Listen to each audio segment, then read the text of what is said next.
सबके, तो वह उनके भाग में को नहीं। तो कहने का भाव ये पुण्यात्माओं जो प्रसंग वही आते हैं। अब आप जी उन पुण्यात्माओं में से हो, साधों से ती मस्करी, चोरों नाल खुशाल, ये मल अखाड़ा जीतेंगे भाई युगन युगन के माल। माल माने पहलवान। अब पहलवान जब उसकी आमना सामना होगा कुश्ती का, तो वही हारे जीतेगा, वही विजयी होगा जिसने पहले एक्सरसाइज कर रखी हो। तो पुण्यात्मा तुम युगों युगों के माल हो, युगों युगों से भक्ति के लिए तड़फ रहे हो, चल रहे हो, फिर रह जाते हो किसी गलती से। तो अब वो समय मिल गया आपको, अनेकों कष्ट उठा के, और जैसने चूक गए ये सत्कर मान लेना।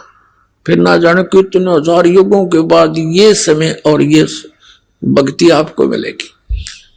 आपका सौभाग्य, आपको ऐसे समय में जन्म, धन्य है आपके माता पिता जिनसे जन्म हुआ, और इसका पूर्ण लाभ उठाना। जो दास प्रसंग कर रहा था उसको आगे चलते हैं। गोता मारू स्वर्ग में, जा बैठूं पाताल, कहे कबीर ढूंढता फिरूं हूं अपने हीरे मोती लाल। पहले तो परमात्मा स्वयं आए थे, आते रहे हैं, और जगह जगह जाते हैं, एक दिन में हजारों जगह प्रकट हो जाते थे, और अपनी प्यारी आत्माओं को कहीं भी खड़े होकर के जैसे मदारी तमाशा दिखाया करे, ऐसे खड़े होकर के अपने मुख कमल से वो सच्चिदानंद घन ब्रह्म की वाणी बोलने लग जाते, अपनी वाणी। अब पर आत्मा को तो वो कसक है उस मालिक की, उस वाणी की, भगवान की, परमात्मा की वाणी सुनकर चिपक जाते, सैकड़ों की संख्या में इकट्ठे हो जाते, फिर कुछ नाम ले लेते, फिर बार बार जाते दाता। ऐसे आपको रह रहकर चार्ज कर रहे हैं। तो अब मालिक ने दूसरा तरीका अपनाया, आपको शिक्षित किया, अक्षर ज्ञान युक्त किया, और ये जो इंटरनेट वगैरह और ये जो चैनल बनाए परमात्मा ने, टीवी चैनल है, मोबाइल वगैरह बनाए, ये दाता ने दिया बुद्धि, ना जीव सतर की नहीं है। तो कितनी बात बनावे, उस परमात्मा ने इसलिए दिया है कि ये ज्ञान अब अपने बच्चों तक इस तरीके से पहुंचाऊंगा, ये शिक्षित हो गए। जिन सदग्रंथों को ये सत्य मानते हैं, चाहे किसी धर्म मजहब का में है, और उन्हीं में ये प्रमाणित कर दिया जाएगा कि हु इज गॉड, तो फिर ये आसानी तो पहचान लेंगे। अभी तक ये नकली संत मूर्ख बना देते थे कि झूठ बोलते हैं, ऐसा कहीं नहीं लिखा है हमारे सदग्रंथों में। तो इस जो बाधा थी अपने बीच में, भगवान के और अपने बीच में, वो इस अक्षर ज्ञान से निकल सके थी। नहीं तो इस अक्षर ज्ञान ने हमारे को बेईमान बना दिया, अभिमानी बना दिया।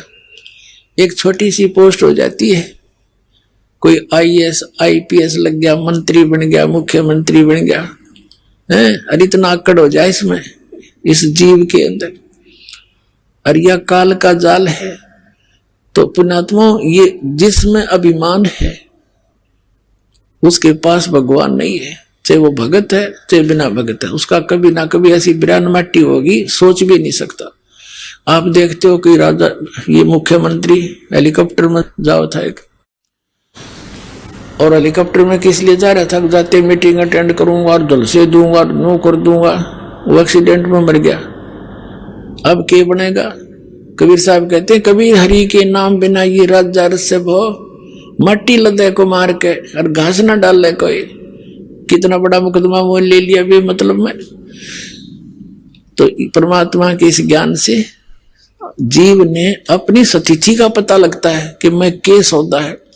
अंडी पा क्या अंडा अभिमान करे, अदरंग मार जा है, बांगा मुंह हो जा, मुंह मग माखी बडर लकड़े, पड़ा पड़ा टट्टी जा माए सड़े, क्या का अभिमान इस जीव को। तो परमात्मा कहते हैं आधिन्य के पास है ये पूर्ण ब्रह्म दयाल, मान बड़ाई मारियो बेअदबी सरकार। तो इस शिक्षा ने हमें बिगाड़ा है। ये टीवियों ने बिगाड़ दिया। परमात्मा ने किस उद्देश्य से दिए थे मानव को ये, और हमने प्रयोग कैसे शुरू कर रखे हैं। इनको देख लो, न्यूज चैनल या वैसे फिल्म वाले चलाते हैं, कोरी बकवाद समाज में भर रहे हैं, ठोक रहे हैं। बालकों ने क्या पता तुम क्या खा रहे हो, विष खा रहे हैं। सारा दिन आप क्या सुनते हो, न्यूज सुनते हो, और क्या सुनते हो, कोरी बकवाद आदि सारी झूठ, 90% बकवाद करते और उस नाम सत्य मान लेते। जैसे हमारे साथ ही क्या किया था इन सब ने मिलकर, मीडिया ने भी सहयोग दिया, इतनी बकवाद गढ़ दी हमारे बारे में, झूठी अफवाह फैला दी। आम जनता ने सोचा जो टेलीविजन में अखबारों में बात छपती है वो सच्ची होती है, लेकिन अब वह स्थिति कति विपरीत होगी। तो इन्होंने क्या दे दिया समाज को, इनके पाप बढ़ा दिए। अब हम इसका सदुपयोग करेंगे। परमात्मा ने इसलिए दिया था यो, कुछ दिनों में देख लेना ज्ञान हो जाएगा। जब पुण्यात्माओं को इन टेलीविजनों पर परमात्मा की चर्चा चलेगी तो यह ही चलेगी ना, दूसरी नहीं चलेगी। बंद करवा देंगे इनको लोग।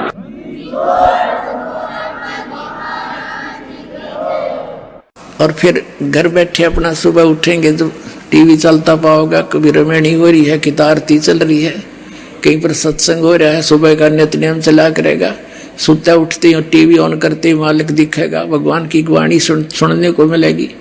ये सुता उठते के सुने है, उसने ऐसे कर दिया, वो नेता नो बोला, सारे झूठ कपट बोले, उसने इतना गबन कर दिया, फलाने ने ऐसा कर दिया। ये हमारा क्या काम भाई। तो इस प्रकार फिर ये समस्या का समाधान भी, जैसे ये पीछे से एक कर रहे थे कोशिश भाई, एक वो बढ़ाने की भाई कंट्रोल करा जाए, ये जो भ्रष्टाचार बढ़ गया इसको, तो भ्रष्टाचार का नाश तो अब होगा। जैसे दास ये समाज तैयार कर रहा है, इन जहर दिखाई देगा किसी की एक छोटी सी वस्तु भी। एक भक्त था, बता जी 1500 रुपये पड़े पाए मैंने रास्ते में, और वो उठा के दान पात्र में डाल दिए। नहीं तो कौन डाले, लोग तो तड़के बैठ जाए अपनी दुकाना में और ऑफिस में, कौन आवर उसने दुखी सुखी करके पैसे ले, मेरा कोड खावे। तो एकदम परिवर्तन आवेगा, सच्चाई के साथ आवेगा। आत्मा स्वीकार नहीं करेगी इस विष को, और दूसरे का ऋण अपने ऊपर होगा। हम किसी से पैसा लेते हैं, रिश्वत लेते हैं, या किसी के साथ वैसे धोखाधड़ी करते हैं, पैसे लेकर नहीं देते हैं, तो अगले जन्म में या तो उसका पशु बनेगा, ना फिर दामाद बन के लेकर जाएगा उसके पैसे। देखा पाछे के हाल हो रहा था, यो इतना दहेज देते हैं और खुश हो गए देना पड़े।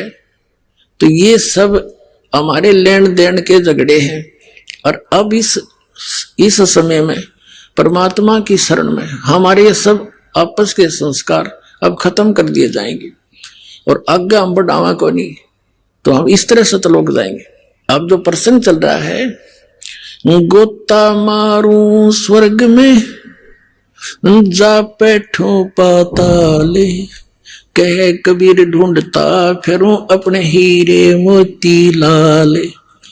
अब परमात्मा के हीरे मोती लाल, अब जैसे पुस्तक पहले तो स्वयं मालिक आते थे, अब ये पुस्तक क्या है, ये भी परमात्मा आए थे, वो भी अपना ज्ञान नहीं देना आए थे। भगवान ऐसा है, उसकी विधि ये है, और वो वहां रहता है अपना ही डबल रोल करके, और वो वहां जाए बिना तुमने वो सुख मिल नहीं सकता। वहां जाकर तुम्हारा जरा और मरण नाश हो जाएगा, उसका तरीका यूं है।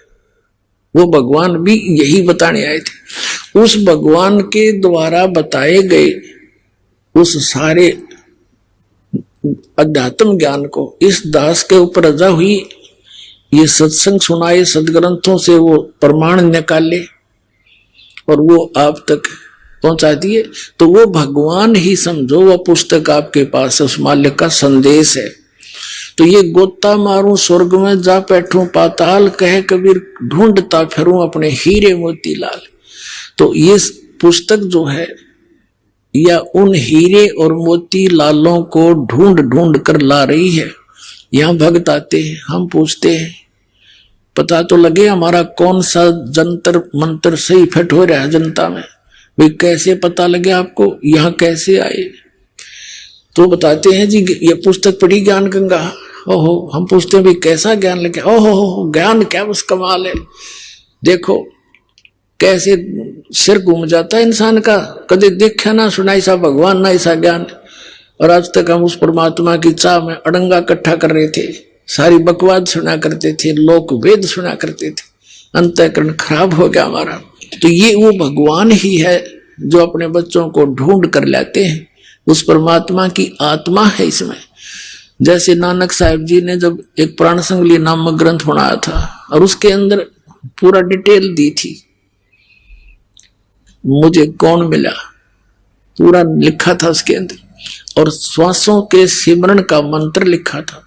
ये एक विशेष ग्रंथ अलग से बनाकर एक शिवनाभ नामक राजा था सिंगल द्वीप का, वो उनका शिष्टा उसको दे दिया था कि तो आप इसको संभाल कर रखना, इसको किसी ऐरे गहरे का हाथ मत लगने देना, ये मेरी देह समझ लेना। क्योंकि वो गुरु जी थे शिवदयाल, उसके शिवनाभ राजा के नानक जी, तो गुरु के प्रति कितनी आस्था होती है। तो यूं कहा था कि इसको मुझे ही समझ लेना, ये किसी के ऐसे वैसे व्यक्ति का हाथ ना लगने देना। तो फिर बाद में कुछ भी हमारा दुर्भाग्य रहा, वो पूरा ग्रंथ हमें प्राप्त नहीं हो पाया। फिर भी दाता ने कहीं ना कहीं से घुमा फिरा कर गरीबदास साहिब जी के माध्यम से वो फिर ज्ञान अपना प्रकट करा दिया और फिर दास को भेज दिया परिपूर्ण करके उस पूरे ज्ञान थे। अब डूंडा ठा दूंगा सारे विश्व में।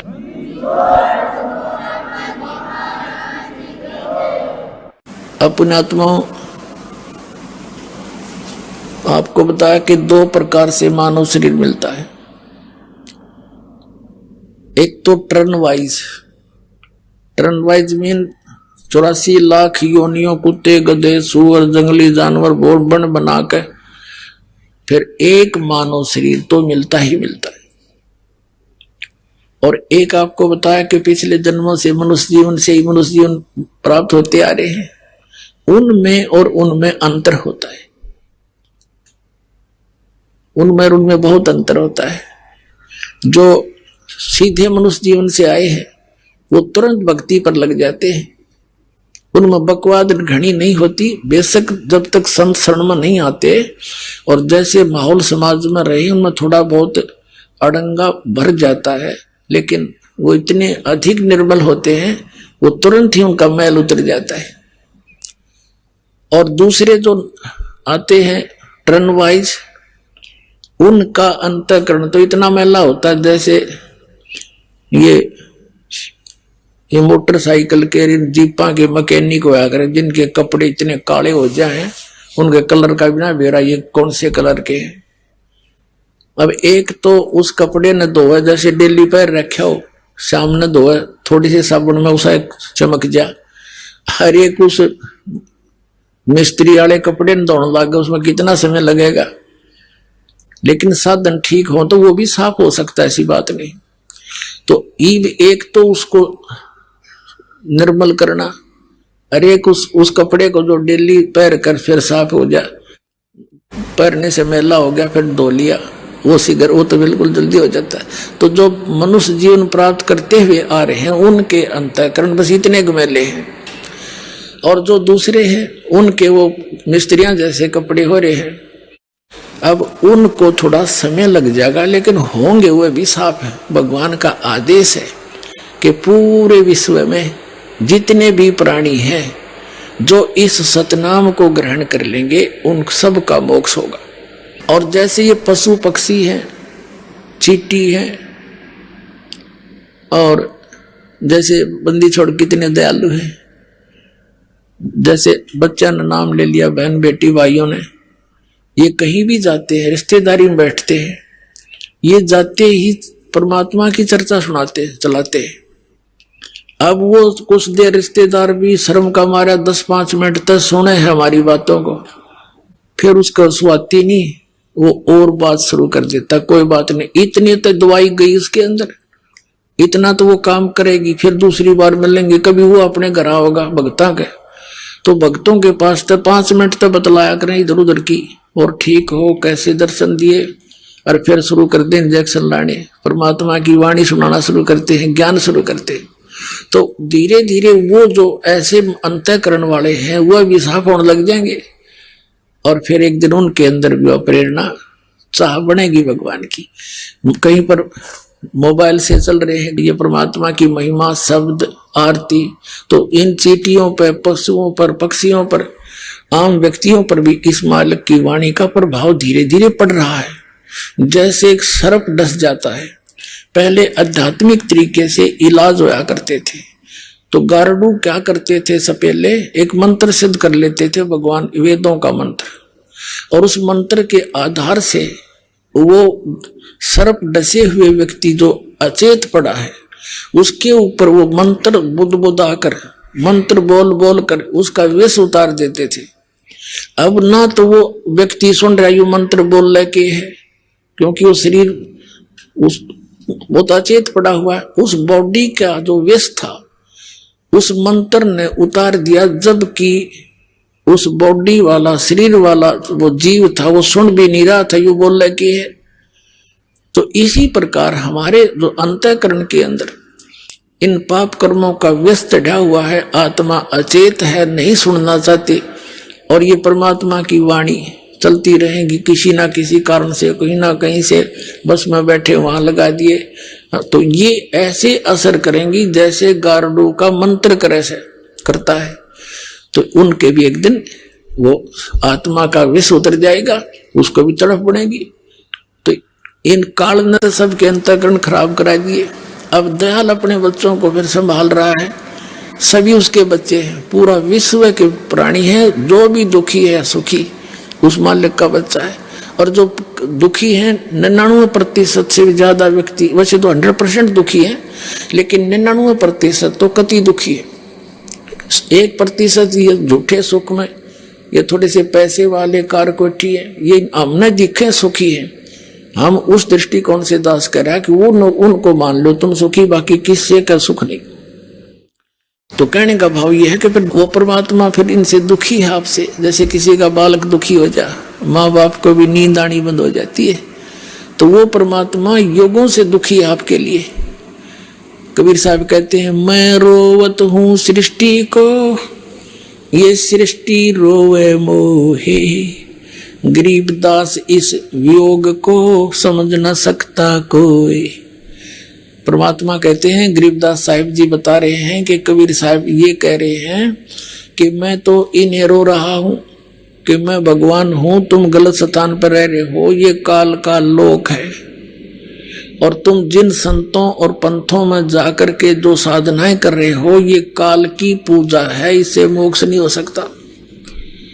मैं रोवत हूं सृष्टि को, और सृष्टि रोवे मोहे, ये मुझे खोज रही है, हे सुख, क्योंकि हे सुखदाई भगवान, हे परमात्मा, हमने ऐसा सुख देना, हमें ऐसा सुख देना, मेरे बच्चों की, मेरे परिवार की खैर रखना। कसाई के बाड़े में बंद रहे और बकरे अपने बच्चों की कुशल मनावे, कब तक? अब दयाल के बाड़े में आ जाओ, बरवाला आश्रम में, और फिर देखो काल निकट आके दिखाइयो। अब परमात्मा अपने उस विधान अनुसार गोता मारूं स्वर्ग में, जा बैठूं पाताले, गरीबदास ढूंढता फिरूं मैं अपने हीरे मोती लाल।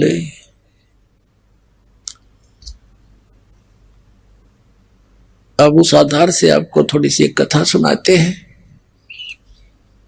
एक धर्मदास नाम के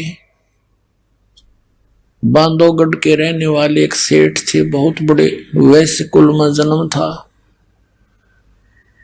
एक रूपदास नाम के एक संत से उन्होंने उपदेश ले रखा था। श्री राम, श्री कृष्ण, श्री विष्णु, श्री शंकर भगवान के कट्टर पुजारी थे। एकादशी का व्रत रखते थे। 65-70 साल की उम्र हो गई थी। घर में मतलब वैष्णव साधु जैसा वेशभूषा बनाकर एक तिलक लगा के माथे पे और एक कंठी माला गले में डाल कर एक उसकी तुलसी के लकड़ी की, यानी पूर्व जो भी वैष्णव परंपरा से दीक्षित प्राणी जो व्यक्ति होते थे उनको ये ऐसी वेशभूषा बना देते थे वह संत जन। और रूपदास जी ने जो साधना बताई थी, गीता जी का नित्य पाठ किया करे, रामकृष्ण की पूजा किया करो, रामकृष्ण विष्णु शिव जी की, और एकादशी का व्रत रखो, 68 तीर्थों में जाने से बड़ा पुण्य होता है। तो काल प्रेरणा से वो ज्ञान प्राप्त श्री धर्मदास जी 68 तीर्थ पर भ्रमण करते हुए, क्योंकि लास्ट समय आ रहा था उसके जीवन का, उसने सोचा 68 तीर्थ कर लो। धन बतेरा लड़का था उसका, एक वो युवा हो रहा था, उसने काम संभाल लिया था। उसने सोचा लास्ट समय चल रहा है जीवन का, जैसे गुरु जी ने बताया सारा ये काम कर चालू। अब जिसको भगवान की चाह है वो तन मन धन से लग जाता है। अब पुण्यात्माओं, आदरणीय गरीबदास साहिब जी ने परमात्मा से प्राप्त अपनी दिव्य दृष्टि के बाद उस आत्मा और परमात्मा का जो संवाद हुआ और जैसी लीला भगवान किया करते हैं वो चित्रार्थ की है, सुनाता हूं आपको। आपको दास ने बहुत बार बताया, इन वेदों और गीता जी और पुराणों का ज्ञान दास को सन 2000 में हुआ। उससे पहले सन 1988 से सन 2000 तक 12 वर्ष तक इस दास ने इस गरीबदास साहिब जी की वाणी के आधार से सत्संग किया, और इसके आधार से जो सत्संग किया वो भी हमारे जो पुराने भक्त उनको सबको मालूम है, वो कैसेट अभी तक उनके पास उपलब्ध है। और फिर ये सदग्रंथों प्रमाण देखे, ओए होए। अब क्या बताते हैं, जैसे गरीबदास जी कहते हैं, सतगुरु आए दया करी ऐसे दीन दयाले, बंदी छोड़ वृत्तास का जठरग्नि प्रतिपाले। गगन मंडल से उतरे सतगुरु पुरुष कबीरे, गगन मंडल से उतरे सतगुरु पुरुष परमात्मा कबीर। तो वो ऐसे वो भगवान आते हैं, और ये वेदों में प्रमाण दे रखा है कि वो परमात्मा सतलोक में रहते हैं, वहां से गति करके आते हैं। जैसे गरीबदास साहिब जी ने कहा है, जाखी वेख कबीर की नानक की तीवा, वह सखा के गल पड़ी इब कौन छुटावेता। अब जैसे नानक साहिब जी ने परमात्मा की झांकी देख कबीर की, कबीर परमेश्वर का सचखंड में सतलोक में वो दृश्य देखे, वहां के सतलोक का और परमात्मा की वहां सारी व्यवस्था का झांकी होता है, नजारा। जैसे 26 जनवरी के ऊपर आप देखते हो या 15 अगस्त पर प्रत्येक स्टेट अपनी अपनी झांकी, झांकी माने उस स्टेट में किस प्रकार की कल्चर है, वहां का क्या कुछ रहन सहन है, क्या उसके अंदर कैसे तीर्थ स्थान है या कोई फैक्ट्री लगाई है, उनके एक बना करके वो मॉडल से, और वो अपने अपना प्रदर्शन करते हैं, उसको झांकी बोलते हैं। ये पंजाब स्टेट की झांकी या हरियाणा राज्य की झांकी आ गई, तो उस झांकी का अर्थ है वो पूरा दृश्य, उसमें क्या कुछ हो रहा है। तो गरीबदास जी कहते हैं, झांकी वेख कबीर की सतलोक में नानक की वाह, ओए वाह तेरे की वाह, वाह गुरु, ये है वो भगवान सचमुच सही। और कहते हैं अब सिखों ने वाह गुरु पकड़ ली, वाह गुरु वाह गुरु। हमने कहा वाह सिखा के गड़बड़ी कौन छुटावता। अब नानक साहिब जी ने किस दृष्टिकोण से वह शब्द बोला था, लेकिन उन्हें गुप्त रखना अनिवार्य था, इसलिए वाह वाह वाह वाह का शब्द भी गाया, वाह वाह ऐसा है, वाह वाह सर्वशक्तिमान है। अब वाह वाह तो वो कौन था, वो दानक रूप रहा करतार। तो वहां का जो नजारा है वो परमात्मा वहां रहते हैं, वहां से गति करके आते हैं। जैसे आपको बताया इन महापुरुषों को वो मिले।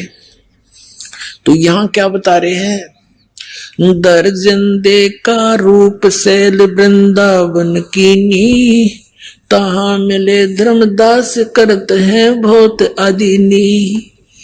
एक विशेषता होती है, जो भक्त बीज होता है पिछले जन्मों के, जिसके अंदर संग्रह भक्ति होती है, या भक्ति स्टार्ट होने के बाद उसमें कुछ परिवर्तन अवश्य आता है, वो अधीन होता है।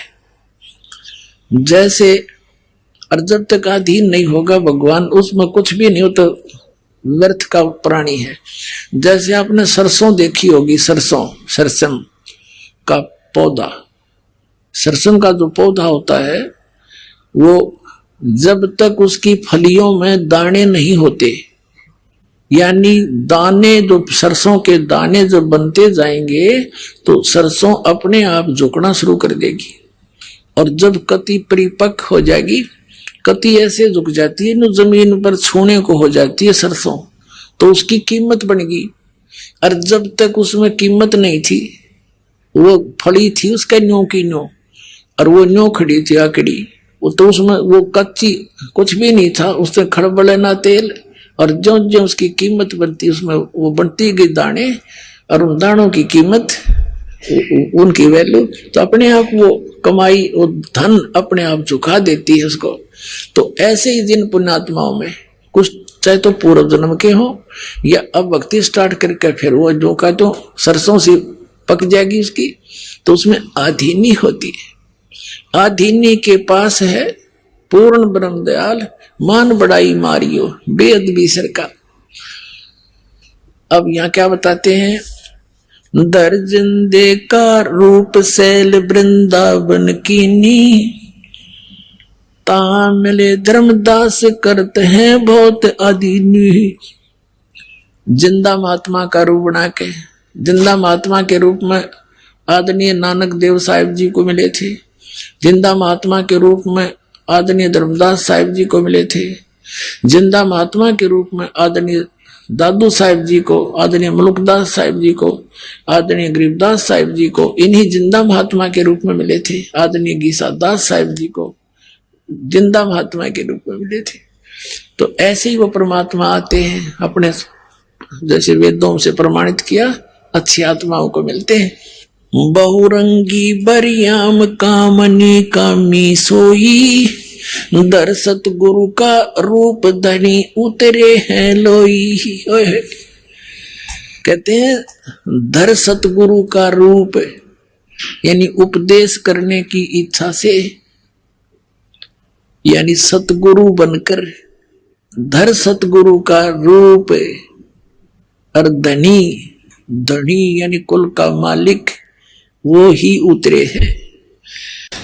बहुरंगी वरियाम कामनी कामी सोही, दर सतगुरु का रूप धनी उतरे हैं लोई।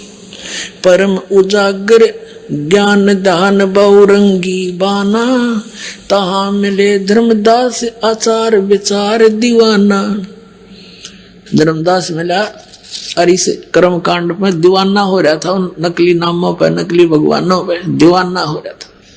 धर्मदास जी अपना नित्य कर्म करते थे जो बता रखा था। परमात्मा निकट जाकर बैठ के जब उसने सारा कर्म कांड कर लिया, गीता जी का पाठ भी कर लिया, तो परमात्मा ने कहा, पुण्यात्माओ आप तो बालक बुद्धि है आपकी, क्योंकि आप इतने मैच्योर माइंड हुआ नहीं इस अध्यात्म के अंदर। तो परमात्मा हम 2 कौड़ी के जीवों के लिए भटक रहा है, क्योंकि हम उसके बच्चे हैं। अपने बच्चों के लिए अपना पिता माता ही दुखी हुआ करते हैं। धर्मदास को, एक 2 कौड़ी के जीव को तो महाराज जी कह रहे हैं परमात्मा, और अपने आप को नो, मैं एक जिज्ञासु हूं महाराज जी, और मुझे भक्ति मार्ग चाहिए। और धर्मदास क्या बातें करता है, किस प्रकार बोलता है। अब कबीर साहब बोले, उनते कौन तुम्हारी जात कहाँ से आए स्वामी, पूछे पुरुष कबीर धनी साहब नीकामी। आपकी कौन जाति है, आप कहां से आए हो स्वामी। कबीर साहब कहते हैं धर्मदास जी को, क्योंकि वो एक महात्मा के स्वरूप बनाए बैठा था, वैष्णव साधु जैसा। देख कितनी परेशानी उठानी पड़ रही परमात्मा को। आप किसी अपने मित्र प्यारे को, रिश्तेदार को, जो दूसरे पंथों में या किसी अन्य साधना पर लगा हुआ है, आप उसको सीधा कह दो अज्ञा साधना गलत है, आपने पानी ने भी ना पूछा हो। ऐसी स्थिति आ जाए, कितना मित्र हो आपका, इस मार्ग में अवश्य काल उसने चंगरा दे है। तो इसी दृष्टिकोण से परमात्मा अगर सीधा उसको कह दे तो बात भी ना करे और फिर अधूरा रह गया काम। तो कैसे बोलते हैं दाता कि कौन तुम्हारी जात कहां से आए स्वामी। स्वामी माने मालिक। हे महाराज जी, धर्मदास जी को परमात्मा कह रहे, पूछे पुरुष कबीर धनी साहेब नीकामी। अब क्या बताते हैं धर्मदास जी,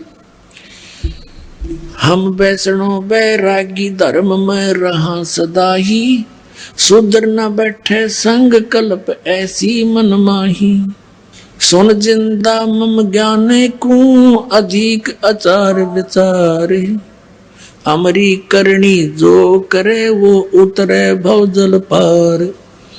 धर्मदास जी से परमात्मा ने अर्ज करी थी कि हे महाराज जी, मैं बहुत जगह भटक लिया और परमात्मा की चाह मुझे बहुत घनी है, मुझे कुछ रास्ता बता दो।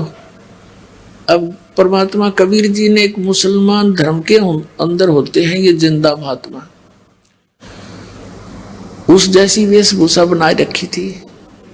तो धर्मदास जी कहता है कि सुन जिंदा, मेरे ज्ञान को हम जैसे बताएं री साधना को करेगा उसका बेड़ा पार हो जाएगा। सुन जिंदा मम ज्ञाने को अधिक आचार विचारे, अमरी करनी जो करे वो उतरे भव जल पार। बोले धनी कबीर सुनो वैष्णो बैरागी, कौन तुम्हारा नाम गाम कहिए बड़भागी, कौन तुम्हारा ज्ञान सुमरण है भाई, कौन पुरुष की सेव कहाँ समाधि लगाई, कौन कोम कुल जात कहाँ को गौन किया है, कौन तुम्हारी रेस किन्हें तुम नाम दिया है, को आसन को गुफा के भर मत रहो सदा ही, शालिग सेवन कीन बहुत अति भार उठाई, जोली झंडा धूप दीप तुम अधिक आचारी, बोले धनी कबीर भेद कहियो ब्रह्मचारी। अब परमात्मा ने पूछा कि किस तो भगवान की तुम पूजा करते हो, आप कहीं आपका कोई आश्रम है या ऐसे ही भ्रमण करते रहते हो, आपका क्या नाम है, कहाँ से आए हो। कबीर साहब कहते हैं हमको पार लंघावे ही परम उजागर रूप, जिंद कहे धर्मदास से तुम हो मुक्ति स्वरूप। पुण्यात्मा कालजा फटफटावे दास का, एक भगवान आके हम नालाकों के लिए कितने भटक रहे हैं, एक दो कौड़ी के जीव और सामने भगवान बैठ के न्यू कहे हमको पार लगाइयो और परम उजागर रूप, जिंद कहे धर्मदास से तुम हो मुक्ति स्वरूप। यानी यूं ना कहे तो वो बात नहीं सुने कती कि मेरा बेड़ा पार कर दो, आप तो मन से लागो जैसे आपके पास बहुत बढ़िया ज्ञान है, बहुत अच्छा आपका जो है, मैंने ज्ञान सुना बहुत अच्छा लगा। अब वो परमात्मा हम जीवों को इस काल के जाल से, काल ने कितना दूर कर दिया उस मालिक से, हमारे निकट आने में भी मालिक को कैसे फार्मूले अपनाने पड़ रहे हैं अपने बच्चों के पास आने के लिए, और कैसे फार्मूले अपनाने पड़े ताकि मुझे पहचान सके। इतना जुल्म कर रखा है इस काल भगवान ने। अब धर्मदास जी कहते हैं, बांधोगढ़ है गाम नाम धर्मदास कही जय, वैसे कुल कुली जात सुधर की नी बात सुनी जय।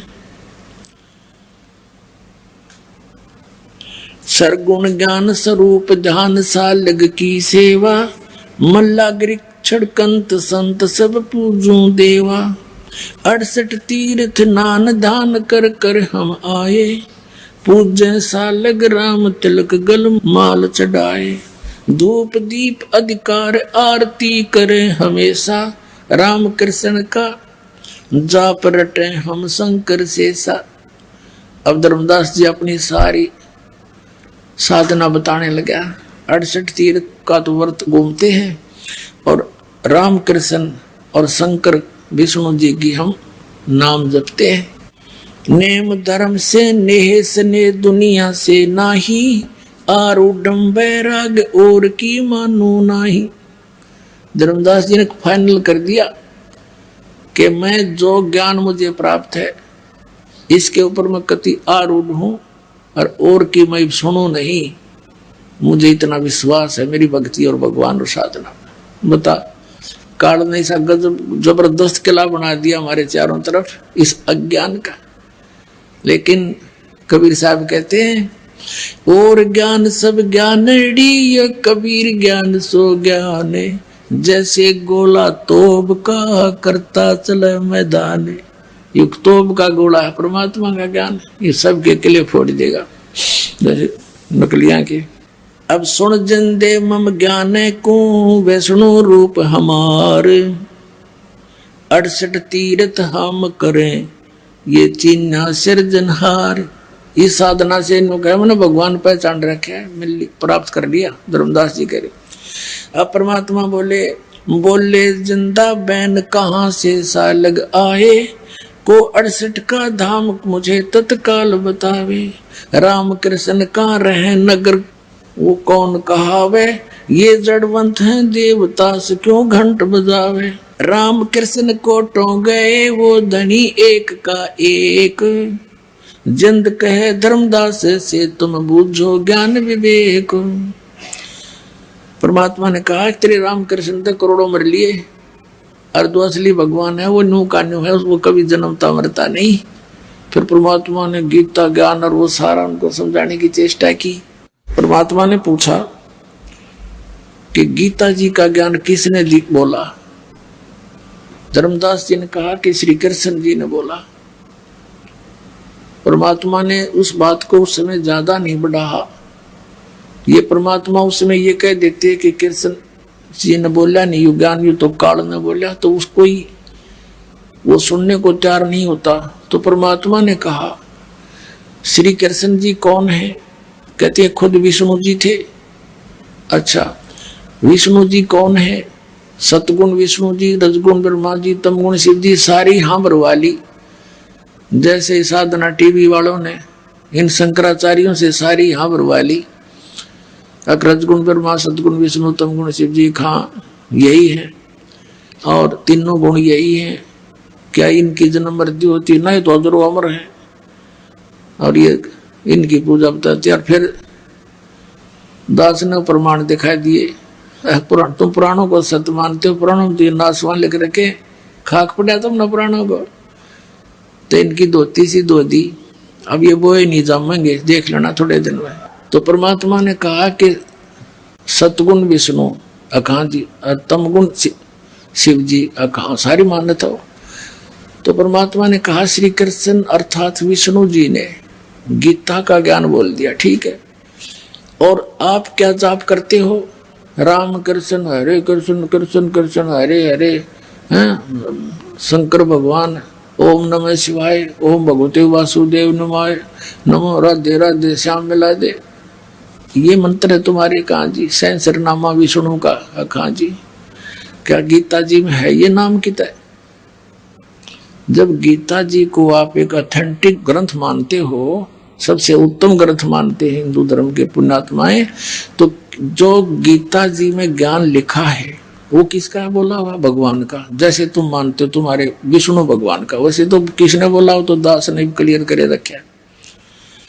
तो वो बोलने का अर्थ क्या होता है? तुम्हारे लिए संदेश है, आदेश है, निर्देश है कि जो इसमें लिखा ऐसा करो तुम।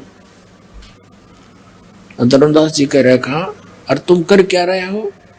गीता जी में है कहीं पर राम कृष्ण कृष्ण कृष्ण हरे हरे सीता राम राधे श्याम मिला दे। फिर ये खाक मंत्र कर रहे हो तुम। गीता जी अध्याय नंबर 16 के श्लोक नंबर 23 में कहा कि शास्त्र विधि को त्याग कर जो मनमाना आचरण करते हैं उनको ना सुख होता है, ना सिद्धि होती है, ना उनकी गति होती। फिर क्यों डले डो रहा है इसके? अब एकदम वो स्तब्ध हो गया। अरे तो श्री कृष्ण विष्णु जी को अविनाशी बताते हो। गीता जी अध्याय नंबर 4 के श्लोक नंबर 5 और 9 में आपका गीता ज्ञान दाता कहता, अर्जुन तेरे और मेरे बहुत जन्म हो चुके, तो नहीं जानता, मैं जानता हूं। तो फिर खाक अविनाशी है ये कहां से सुना तुमने इनकी महिमा? ये लोक वेद है, ये दंत कथा है, वास्तविक ज्ञान नहीं है धर्मदास जी। और फिर गीता ज्ञानदाता कहता है 18वें अध्याय के 62वें श्लोक में कि अर्जुन तू सर्वभाव से उस परमेश्वर की शरण में जा, उसकी कृपा से तो परम शांति को, सनातन परम धाम को प्राप्त होगा। और गीता अध्याय नंबर 15 के श्लोक नंबर 4 में कहा कि तत्वदर्शी संत की प्राप्ति के उपरांत परमेश्वर के उस परम पद की खोज करनी चाहिए जहां जाने के बाद साधक लौटकर कभी संसार में नहीं आते। और जिस भगवान की तुम पूजा कर रहे हो, मान ले श्री कृष्ण विष्णु जी की, ये कहता तेरे और मेरे बहुत जन्म हो लिए, तो इनकी भक्ति करके तुम जन्म मरण और शाश्वत स्थान को कैसे प्राप्त कर सकते हो? ये काफी लंबा प्रकरण है, लेकिन समय के अभाव से थोड़ा शॉर्ट करके सुनाऊंगा दास आपको। अब धर्मदास जी के अंदर तो खटक लगी, लेकिन ये ऊपर का जो अभिमान है यो अंदर उस वस्तु को जान नहीं देता। लेकिन परमात्मा के पास सारे तरीके, ये तो परमात्मा है।